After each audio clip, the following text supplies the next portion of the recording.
Now, the brothers and sisters relationship has to be very, very strong. And the purity of that relationship is to be maintained. It is not necessary that you should be born as brothers and sisters. Not necessary. But you are born, because if you are realized souls, you are born as brothers and sisters. So that purity must be maintained in the society of surgeons. Very important. That we should try to develop this situation that brothers and sisters are something very pure. Their relationships are very pure. And they should not be at all challenged. It is so much so that even if you call somebody your brother, he is your brother. And the more you develop this relationship, the better your left Vishuddhi will be. Because left Vishuddhi is the relationship with God as a brother or with the goddess as a sister. Now, people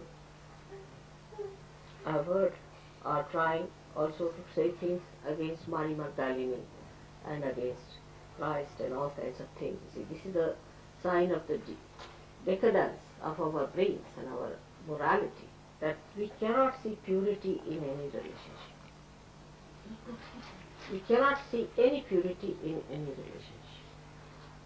So we as Sahajogis have to develop more of that. Instead of that, what I find, that people, especially in the West, try to think whom we are going to marry home. These relationships are established. These are wrong. There is no need to go on organizing marriages and playing these games of romance and all that. If marriage has to take place, it will take place.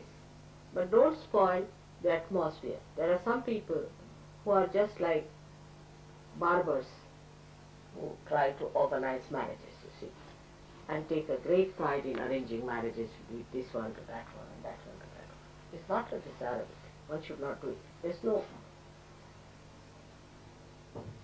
virtue in these things, is to organize marriages all the time.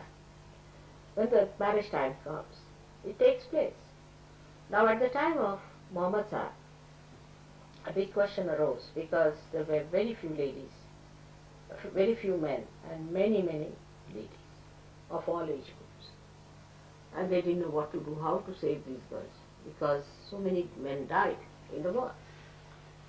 So then they asked what to do now at this juncture. I mean, a position when such a catastrophe is there and so many women are there and very, very few men, then he said, all right, you can marry 4 or 5 wives. And you can marry any age group.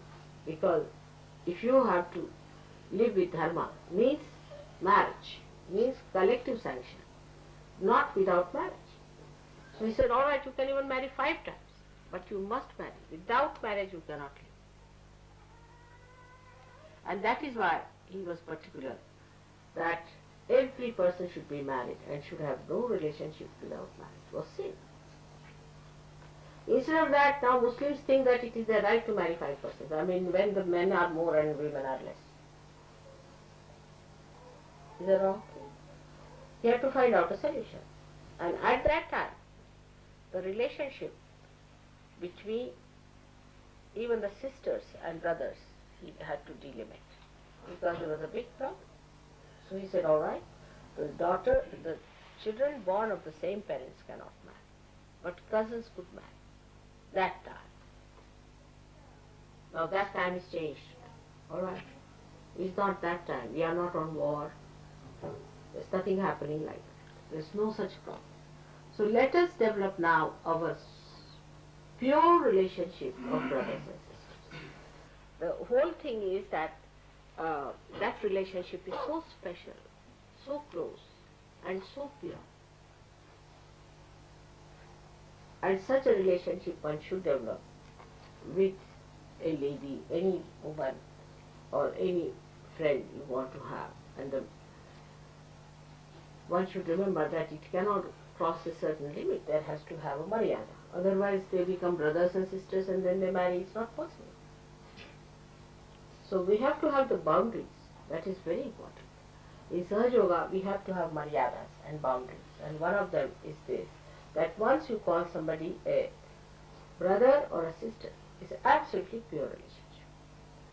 I mean, this relationship is so sweet and gives you a certain amount of understanding how a distance is kept with whom to be free and with whom to have the distance. And this must be maintained in such a beautiful way that this purity is not corrupted. You keep to pure standards. This is the nourishment of Sahaja. It's the nourishment of yoga, purity. Purity is the most important thing for us. Purity in every way. If you are pure, you will not do anything that is fake. That is, we can say, that is not pure.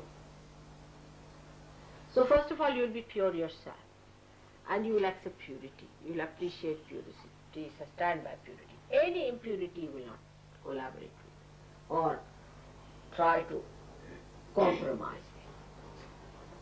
That's why purity is your mother's name. You know that my name is purity.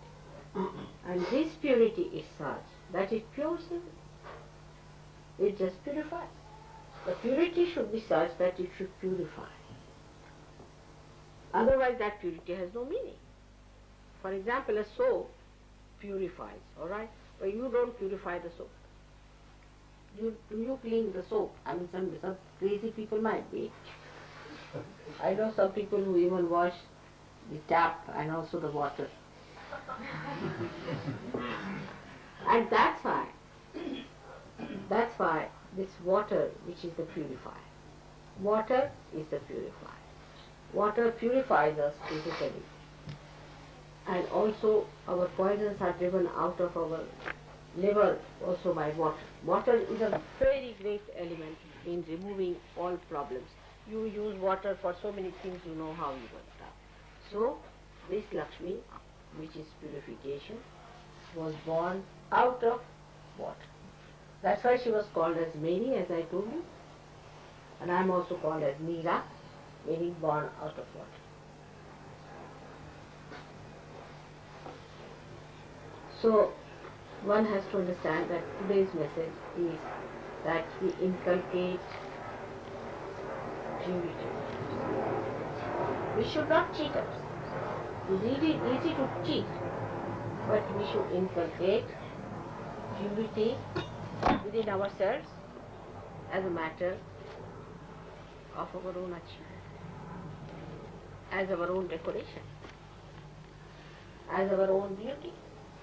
And not just because it's a laborious thing or it is a very hard thing, not like that.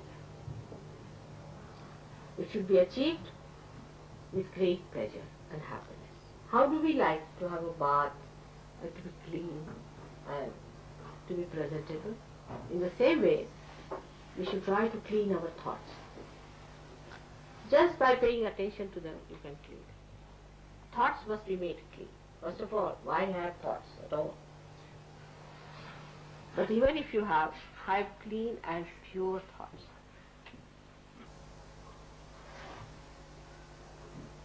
The water power is rising behind your back.